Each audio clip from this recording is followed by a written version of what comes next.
Welcome to my channel तालीम तरबियत की दुनिया। सो हमारे पास जो एक्सरसाइज है 5.3 है, इसका क्वेश्चन नंबर 4 है। अब क्वेश्चन नंबर 4 में क्या है, कह रहा है how many terms of AB, how many terms of AB, AB mean arithmetic progression या arithmetic sequence 9 17 25 up to dot dot, मतलब एक चलती जा रही है series sequence must be taken to give the sum of 6 3 6।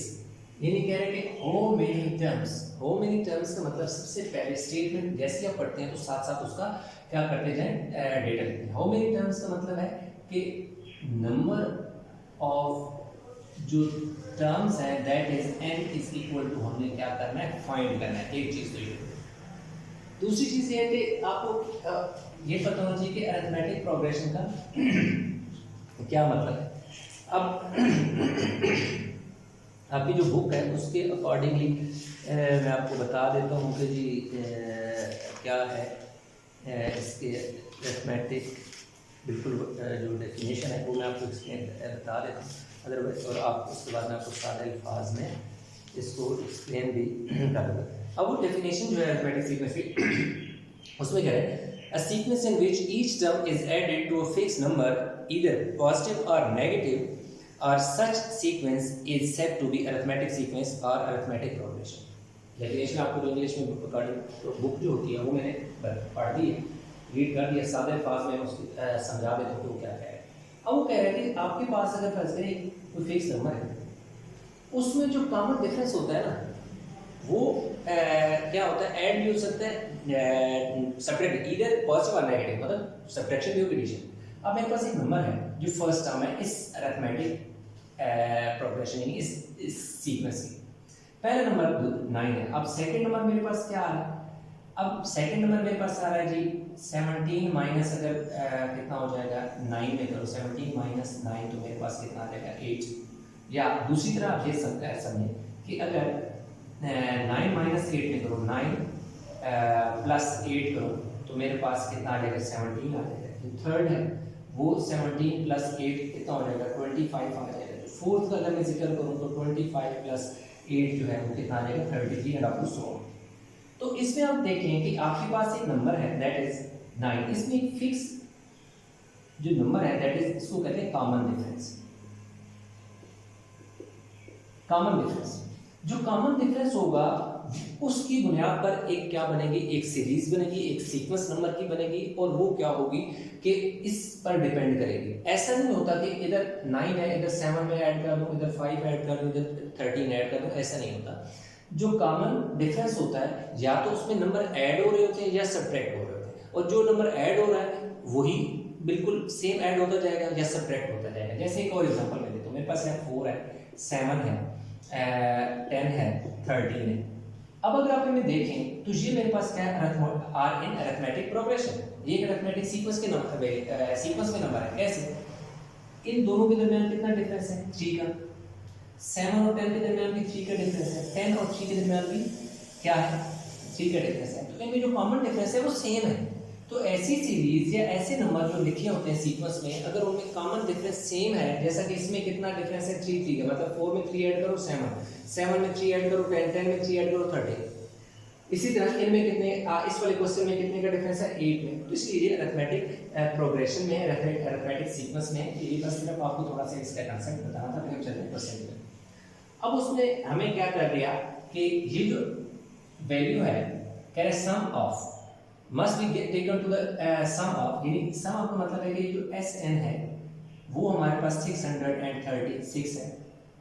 जो हमारे पास A है, क्योंकि ये सम का फार्मूला होता है, ये आगे मैं लिखता भी हूँ आपको समझ आ जाएगा। अब A जो है फर्स्ट टर्म होती है 9 है, जैसे अभी मैं आपको बताता हूँ जो common difference that is D, वो क्या होता है सेकंड टर्म। आप कैसे निकालते हैं, second term minus first term आप निकालते हैं। अब जो सेकंड टर्म है वो आपके पास कितना है 17 है, 17 लिख दिए, माइनस फर्स्ट टर्म क्या है 9, तो जो मेरे पास common difference that is D हमारे पास कितना आ जाएगा जी 8 आ जाएगा, D8 आ गया। इसी तरह अगर आप third term minus second term भी कर सकते हो, fourth term minus third term भी कर सकते हो, क्योंकि कॉमन डिफरेंस सीक्वेंस का सेम होता है इसलिए सेम ही रहेगा, तो 8 आ गया। अच्छा, अब हमारे पास क्या है जो फार्मूला है, फार्मूला क्या है SN is equal to n/2 into 2a plus n-1d। ये मेरे पास सम का फार्मूला होता है। अब क्या है कि Sn उसने मुझे दे दिया, कितना दे दिया 636 दे दी, 636 इक्वल का साइन इसी तरह n मैंने फाइंड करना है, नंबर ऑफ टर्म्स n मैंने फाइंड करना तो n किसी तरह रह जाएगा 2 आ जाएगा।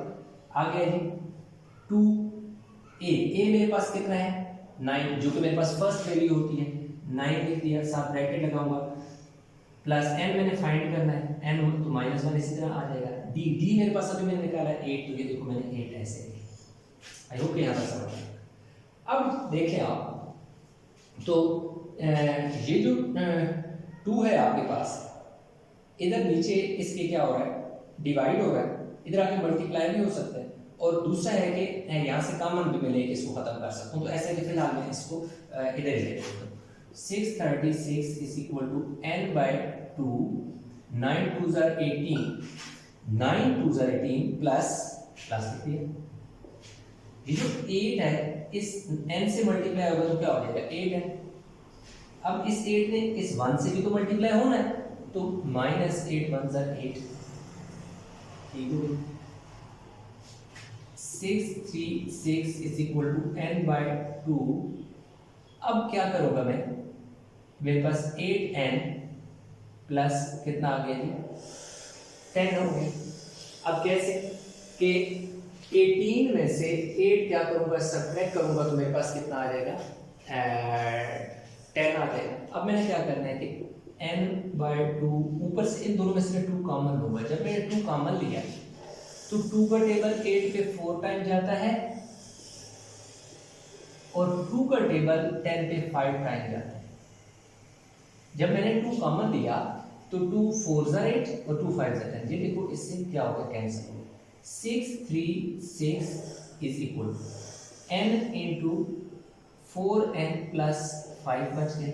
अब देखो 636 इज इक्वल टू, इस n को मैं इस 4n से मल्टीप्लाई करूंगा तो 4n स्क्वायर हो जाएगा, प्लस इस n को मैं 5 से भी मल्टीप्लाई करूंगा तो 5n हो जाएगा। अब देखो ये जो 4n स्क्वायर है और प्लस 5n है, ये इसी तरह है, ये जो नंबर है ये उस तरफ जाएगा। जब उस तरफ जाएगा तो कितना बचेगा, ये आ जाएगा 636 इज इक्वल टू क्या आ जाएगा 0 आ जाएगा। 636 इज इक्वल टू 0 आ गया। क्यों, इक्वल इधर 0 था तो मैं वो उस तरफ भी क्या कर सकता हूँ कि 0 लिख सकता हूँ। ठीक हो गया जी। अब हमने क्या करना है कि इन दोनों को, अब हमारे पास ये आ गई है एक क्वाड्रेटिक शक्ल में। तो स्टूडेंट अभी ये जो हमारे पास वैल्यू आ गई है, ये उधर जाके माइनस हुआ है, तो ये हमारे पास आ गई क्वाड्रेटिक शक्ल। अब क्वाड्रेटिक शक्ल में आ गई है तो इस पर क्या होगा, मिड टर्म मेथड हम लगाएंगे, किस मिड टर्म को ब्रेक करेंगे। अब मिड टर्म क्या होता है, बहुत ही आसान, यहाँ इस चीज़ को आपने समझना है, इंतहाई आसान से तरीका बताने लगूँ, आप ट्रिक समझें जो भी। तो क्या होगा कि आप जहाँ पे भी मिड टर्म होगा उसके 2 फैक्टर निकालने होते हैं, वो आप आसानी से निकाल सकते हैं। अब उसमें 2 चीज़ें करें, एक ये करें कि इन दोनों को आपस में मल्टीप्लाई करें, फर्स्ट एंड थर्ड का प्रोडक्ट निकालें। तो मैं यहाँ निकालने लूँ, मेरे पास कितने हैं जी 636 को मैं 4n स्क्वायर से मल्टीप्लाई कर देता हूँ, तो 6 4 24 हो गया, 6 4 12 और 6 4 24 25 और n स्क्वायर। जब मैंने 4n स्क्वायर को 636 से मल्टीप्लाई किया तो 25 44 n स्क्वायर आ गया। हम कैलकुलेटर में भी ये चीज़ कंफर्म कर लेते हैं कि हमारे पास यही आता है, यस जी। अब हमारे पास क्या आ गया, दूसरा काम ये करें कि जो दरमियान में आपके पास है ना 5n प्लस 5, अब इसको हमने ब्रेक करना है, ऐसे 2 नंबर में ब्रेक करना है कि उन्हें हम ऐड या सब्ट्रैक्ट करें। तो हमारे पास 5n ही रहना चाहिए, और अगर हम मल्टीप्लाई करें तो हमारे पास 25 44 n स्क्वायर ही बनना चाहिए। मैं अगेन रिपीट करता हूँ, मैं 25n को 2 ऐसे नंबर में ब्रेक करके लिखूंगा, यानी 5n की जगह मैं 2 ऐसे नए नंबर लिखूंगा। अगर उनको मैं ऐड या सब्ट्रैक्ट करूं तो मेरे पास 5n ही बनेगा, और अगर उन दोनों को मैं मल्टीप्लाई करूं तो मेरे पास 2544 n स्क्वायर हो जाएगा। अब यहाँ पर आके एक सवाल आता है कि हम इतने बड़े नंबर जो हैं ये हम कैसे फैक्टर कैसे जो है हम हमें पता चलेगा कि 5n की जगह कौन से दो नंबर हों जिनको मल्टीप्लाई करने से 2544 बन जाए। तो ऐसा जब आप मिड टर्म ढूंढते हैं ना ऐसी सिचुएशन में, तो आप ये करें कि जो फर्स्ट और थर्ड का प्रोडक्ट आया ना उसके साथ जो कोफिशिएंट है, मतलब ये जो न्यूमेरिक वैल्यू है, आप इसको पिक करें, n को छोड़ो, उसका भी हम नाम ने क्या लेना है कि एलसीएम। क्या लेना है? एलसीएम। देखना बड़ा आसानी से आपको मिड टर्म मिल जाए। 2 1 ज़ा 2 2 2 ज़ा 4 2 7 ज़ा 14 2 2 ज़ा 4। देखो 2 1 ज़ा 2 2 2 ज़ा 4 1 बचा, इधर 14 बन गया, 2 7 ज़ा 14 एंड 2 2 ज़ा 2 6 ज़ा 12 2 3 ज़ा 6 2 6 ज़ा 12 2 3 ज़ा 6 2 1 ज़ा 2 8 ज़ा अगेन 2 2 1 ज़ा 2 और 2 5 ज़ा 10 और 2 9 ज़ा 18। अब देखो 2 1 ज़ा 2 3 में से 2 गया 1 बचेगा 11 और 2 5 ज़ा 10 11 में से 10 गया 1 बचेगा 18 बन गया 2 9 ज़ा 18। अब देखो 3 कटेगा 3 5 ज़ा 15 और 3 3 ज़ा 9। अब ये आ गया कि आपके पास एक नंबर आ गया प्राइम नंबर, ये इसके अपना ही टेबल है।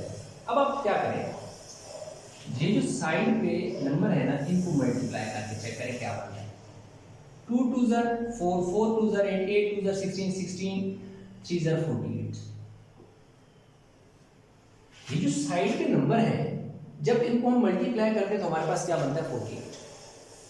अब आपने ये देखना है कि 48 और 53 में डिफरेंस कितना है? 5 का डिफरेंस है ना। 49 50 51 52 53 5 का डिफरेंस है। हमारा नंबर आ रहा है ना देखो। तो इसका मतलब ये हुआ कि अगर हम 5n की जगह 53n माइनस 48n लिख दें तो इनको जब हम सॉल्व करेंगे तो प्लस 5n, फिर इसके साथ कोई साइन नहीं तो यानी प्लस। और एक और चीज, जो नंबर गिवन है आपको उसके साथ जो साइन है, ये गिवन नंबर 5n है, इसके साथ प्लस का साइन है, तो जो दो नए नंबर है 5n को रिप्लेस करेंगे उनमें जो बड़ा नंबर है आपने प्लस का साइन उसके साथ डालना है। गिवन साइन प्लस है तो प्लस का साइन बड़े के साथ डालेगा। इधर अगर होता माइनस तो हम बड़े इधर माइनस डालते, छोटे के साथ प्लस डालते। क्यों? कि जब हम सब्ट्रैक्शन करेंगे तो 53 में से 48 गए तो पीछे कितने बचे 5n, तो प्लस 5n बचे। अगर मैं इधर लिखता माइनस इधर लिखता प्लस तो होता तो फिर भी 5n, लेकिन उस वक्त मेरे पास क्या आता माइनस 5n। इसलिए इस चीज का आपने ध्यान रखना है कि अगर आपके पास गिवन साइन प्लस है तो बड़े नंबर के साथ प्लस रखें, अगर गिवन साइन माइनस है तो बड़े के साथ माइनस रखें।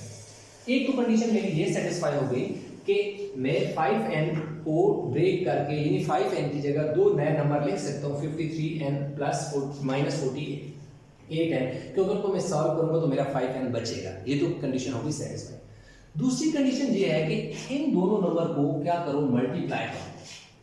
अगर इन दोनों नंबर को मल्टीप्लाई करने से 2544n स्क्वायर बनता है, इन दोनों का प्रोडक्ट जो कि फर्स्ट और थर्ड का प्रोडक्ट है, तो इसका मतलब है कि आपका मिड टर्म सही है। आपके मिड जो ब्रेक किया है उसमें यही दो नंबर आएंगे। ठीक है, तो आप अपने पास कैलकुलेटर में कर लें इन दोनों को मल्टीप्लाई। मैं ये मल्टीप्लाई कर लेता हूँ तो मेरे पास बिल्कुल यही आता है कि अगर मैं इन दोनों को मल्टीप्लाई करूं तो इन दोनों का जो प्रोडक्ट है मेरे पास इन दोनों का प्रोडक्ट यही आ रहा है 2544n स्क्वायर आ रहा है।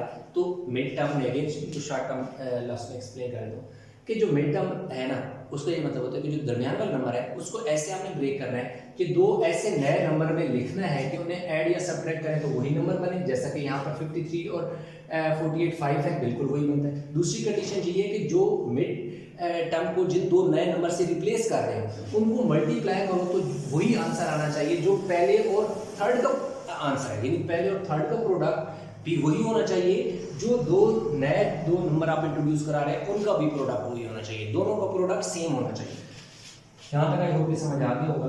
4n स्क्वायर इसकी जगह मैं क्या लिखूंगा plus 53n minus 48n minus 636 is equal to 0। एक और चीज के आपके पास ये भी बता दिया कि निकालने का तरीका क्या है, ये भी ट्रिक बता दिया। तो अब आप इस वीडियो को पास करके इसका स्क्रीनशॉट ले लें, रिमेनिंग पार्ट जो मैं यहाँ पर कंप्लीट करूँगा। अब देखें ये मेरे पास क्या है, चलिए एक स्टेप इधर हैंड हम कर लेते हैं। इधर से मैं क्या लूँगा, n कॉमन लूँगा। क्या लूँगा, n कॉमन, क्योंकि 4 है इधर, 4 का टेबल 53 भी नहीं जाता, सिर्फ n कॉमन आ गया, ये 4 आ गया। अब n स्क्वायर है, n स्क्वायर का मतलब है n 2 है, एक n आ गया बाहर, एक n बच गया अंदर, और 53 तो कॉमन नहीं लिए, ये इस तरह आ जाएगा। 53 के साथ एक ही n था इसलिए n बाहर आ गया, 53 के साथ n नहीं आएगा। 4 के साथ इसलिए n आया क्योंकि 4 के साथ 2 n थे, स्क्वायर, स्क्वायर का मतलब है 2 n। आगे आ जाएगा जी माइनस। अब यहाँ पर मैं क्या कॉमन लूँगा, देखो ना इधर 48 है, इधर देखो 636 है, क्या मैं 48 कॉमन ले सकता हूँ क्या? तो उसको बार बार चेक करने से आपका एक आसान हल मैं बताता हूँ आपको कि अब आपको क्या चाहिए, आपने एक ऐसा नंबर कॉमन लेना है जो यहाँ पर 4n आए। इसका मतलब n तो कॉमन ही है, यहाँ पर 4 आना चाहिए, ये देखो ना 4n आना चाहिए, n तो ऐसे आ जाएगा, 48 की जगह 4 है, तो 4 का टेबल 48 पे कितनी दफा जाता है, 12 4 ज़ा 48। तो इसका मतलब है आपके पास 12 कॉमन आएगा। अब देखो कैसे, क्यों 12 आएगा, क्योंकि मुझे इस जगह 4 चाहिए, तो मुझे पता चल गया कि 4 में इस 48 की जगह 4 में तभी लेके आ सकता हूँ क्योंकि मेरा 4 का टेबल 48 पे 12 टाइम जाता है, तो इसका मतलब है कि मैं 12 कॉमन लूंगा तो तभी 4 आएगा ना। 12 4 ज़ा 48 और ये n इसी तरह आ जाएगा, ठीक है। क्यों कि जो यहाँ पर फैक्टर है बिल्कुल सेम फैक्टर यहाँ पे आना चाहिए। अगर साइन भी डिफरेंट होगा और वैल्यू सेम ना हुई तो आपका क्वेश्चन गलत है। अब क्योंकि मैंने माइनस भी कॉमन लिया, तो इस वजह से ये वाला माइनस जो जब ब्रैकेट के बाहर आ जाएगा तो ये वाला इसको चेंज करेगा जो कि प्लस करेगा।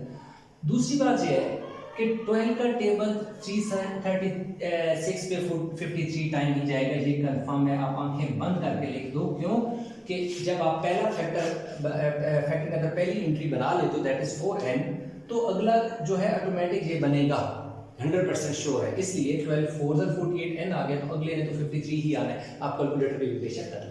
अब अगर आप ध्यान देखें 4n प्लस 53, 4n प्लस 53 दो दफा है, इसको हम taking by taking 4n plus 53 common, तो कॉमन का मतलब है कि ये और ये तो उड़ गए, खत्म हो गए, इनको भूल जाए, यानी इनको बेशक मिटा दें, खत्म, समझिए उड़ गए। पीछे क्या बचा, ये वाला है, और उसके साथ क्या बचा 12, और दूसरी तरफ क्या बच गया 0।